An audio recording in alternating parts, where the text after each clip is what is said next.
Good morning. My name is Tara Duguay, and I am a pre-K3 teacher in Lufkin, Texas. My research topic is turn and talk. I wanted to look at the effect of turn and talk and discussion strategies on pre-K3 students' oral language responses. In pre-K3, students enter school with a wide variety of oral language abilities. While some students come to school speaking volumes and you have a hard time getting them to catch a bubble, others point, shrug, cry, or stare when you try to converse with them. In pre-K, oral language is extremely important for students' learning, for comprehension, and for demonstrating understanding. Oral language can be a predictor of later academic success. Pre-K3 teachers are charged with providing learning opportunities which would increase the oral language responses of their students. Since early oral language is so important, strategies that pre-K3 teachers might use to increase oral language need to be part of every teacher's repertoire. Discussion strategies, where students talk with teachers and peers, are an important part of pre-K lessons. In the literature, Katz and his colleagues and Foreman and his colleagues both found that oral language ability is an important predictor of later reading comprehension. Foreman and his colleagues even found that up to second grade, oral language ability can predict successful reading comprehension. Cabell and his colleagues found that children's pre-K oral language skills informed their emergent literacy profiles. Students that began the school year with higher oral language skills were in higher literacy profiles at the end of the year. Students that began the year with lower oral language skills were in lower literacy profiles at the end of the year. They studied oral language and code-related skills, such as learning the alphabet, identification, and sounds, and found that oral language was more important than learning alphabet and sounds. Brach-Hines and his colleagues and Lang and his colleagues both found that there were strategies that teachers could use to increase oral language development. These strategies included child-teacher interactions and student discussion with peers. Other strategies that teachers use to increase oral language are open-ended questioning and discussion with students concerning their artwork. In this example, you can see that two of my students have drawn some pictures during a writer's workshop.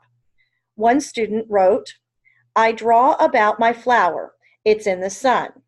So she, one, remembered that flowers need sun in order to grow, but also she gave me a complex answer that had two sentences, and they were both grammatically correct. I simply asked her to tell me about her drawing, tell me what she was writing about. My second student said, "I'm writing about my bean seed. It's growing at my house." So both students used complex language, and I used open-ended questioning during this time. Chang and Kress found that when discussing artwork with students, or writer's workshop in this case, it can increase students' oral language. The reason for this is that students don't have to think about what the one right answer is, but they can just talk about whatever's on their mind, enabling them to use more complex language and grammatically correct sentences. In this study, I wanted to look at a strategy called turn and talk, where students discuss stories with each other and answers to questions which are posed by the teacher before sharing with the whole group. I also wanted to use open-ended questions and discussion during writer's workshop to see if these strategies help students give more complex oral language responses. The site of this study was my classroom at Hackney Primary School.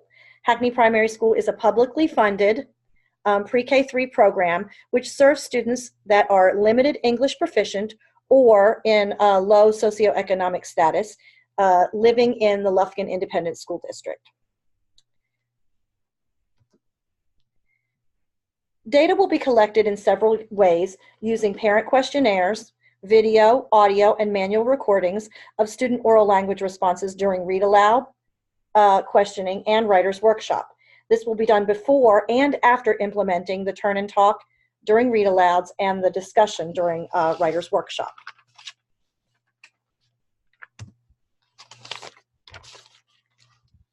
Data will also be collected through shared writing after read-alouds. In this example, you can see that I read a book, a nonfiction book called Kittens. I previewed my guiding question or my guiding statement with students before reading the story. I told students I wanted them to think about something while I was reading the story. I wanted them to think about what are they learning about kittens. So the question was open-ended, and students were allowed to turn and talk with a partner before I asked each of them to share with the group something he or she learned about kittens. I wrote their responses on Post-it notes and put them on a large kitten so my students could all see their peers' oral language responses. So this served several purposes. First of all, it served to see if my students understood the story. Did they comprehend what I was reading to them? Did they have good listening comprehension? And secondly, it served as a way for me to tell what kind of oral language responses students were giving. Did they speak in grammatically correct sentences? Were their answers complex? For example, you can see one student up at the top when I asked, tell me something that you learned about kittens, or what did you learn about kittens? Or tell me something that you know about kittens. This student said, to go play. Of course, he meant that kittens play, but he didn't have a grammatically correct sentence. He didn't use a complex answer. While other students wrote, they want to relax, or my cat can play peekaboo. So I could see that these students listened to the story, and they also were able to use complex sentences when answering the question. You'll notice down at the bottom, one of my students put, they like to go on an adventure. She remembered that big word, adventure, from the story. I tried to steer students away from repeating the same thing that the person next to them said, but to think of something different. You can see one of my students put, my dog will find my candy. They was fighting. Of course, she had a very complex, two-sentence answer. Unfortunately, she didn't really make a connection with the story because we weren't talking about dogs, we were talking about kittens. So, there's several things you can see by allowing children to share oral language responses with the class.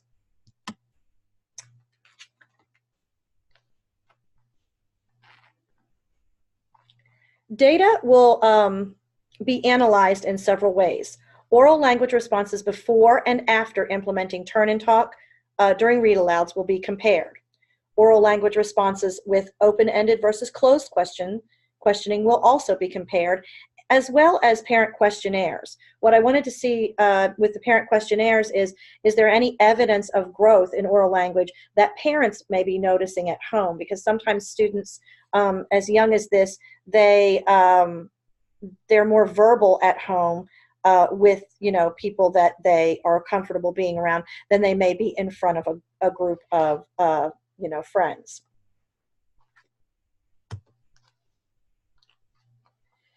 There are several possible results that can come from this kind of a study. The first result could be that the turn and talk could improve oral language responses of the class as a whole. There have been previous studies showing that small group cooperative work and discussion has led to higher participation in students, and of course this could naturally lead to an increased use in oral language skills. Another possible result is that the turn and talk could improve some students' oral language, but not others. There have been studies that have shown that students who enter school with higher oral language abilities are able to benefit more than their peers from language interventions. So that students that start out with oral language are able to capitalize and benefit from strategies, whereas students who may have low oral language abilities may not be able to grasp and benefit as much from some interventions. A third possible result is that open-ended questions could produce more complex or desirable oral language responses.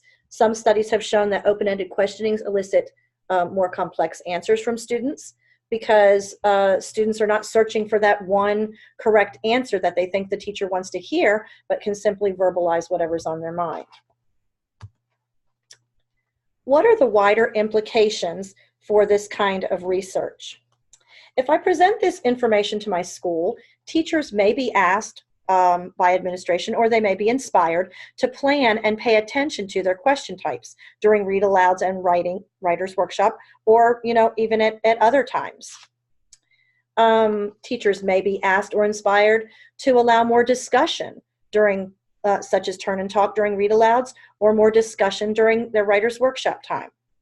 And finally, which I feel is most important, is teachers may be inspired to document the oral language abilities of their students and show progress of that ability, especially when they're conferencing with parents. The reason why I think this is so important is that because if teachers know how important oral language is, then if they're documenting it, they're going to pay more attention to what kind of strategies they're using to help their students increase their oral language ability.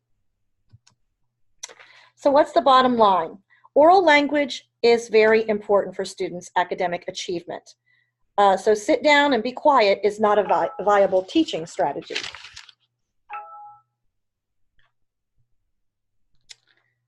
Of course, there has to be a time that students can talk and a time for them to listen. But teachers need to be cognizant and purposeful when they're planning and implementing strategies which will allow for student discussion so that they can increase their students' oral language abilities. This is a partial list of references that have been alluded to or cited in this PowerPoint. And I thank everybody for listening.